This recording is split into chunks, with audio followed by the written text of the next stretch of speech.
આ પ્રકારના દાખલા આવે એટલે સમજવાનું કે આ જે ક્ષેત્રફળના અને એ પ્રકારે જ આપણે ગણવાના હોય કે અહીંયા તમને આપ્યું છે કે લંબચોરસ હોલનો ફ્લોર જે છે 40 મીટર લાંબો અને 18 મીટર પહોળો છે. આ ફ્લોરને ઢાંકવા માટે તમારે 2.5 મીટર અને પહોળાઈ જે છે 80 સેન્ટીમીટર માપની જે છે કેટલી કાર્પેટની જરૂર પડે. હવે અહીંયા થોડું ધ્યાન આપવાનું છે.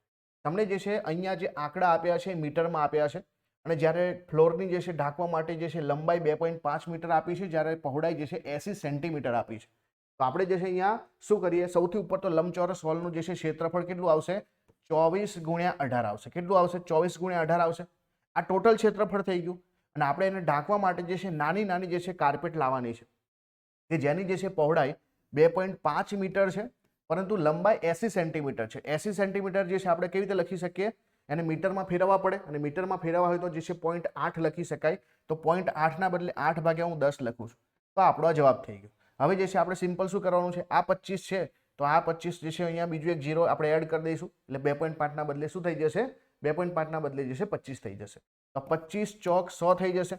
આ 4 દુ 8 થઈ ગયા છે અને આ જે છે અહીંયા ભાગ ચાલશે તો 12 થઈ જશે. ક્લિયર? તો 12x18 આપણો જવાબ છે. તો 18 છે એટલે 180 થશે અને 18 દુ 36 થશે એટલે કે ટોટલ જે છે અહીંયા 6, 8 ને 3 જે છે 11 વધી પડી 1 એટલે કે 216 જોઈશે. આપણે શું જોઈશે, તે ફ્લોરને ઢાંકવા માટે જે છે ટોટલ જે છે 216 જે છે કાર્પેટની જરૂર પડશે. ટોટલ જવાબ આપણો આવશે 216.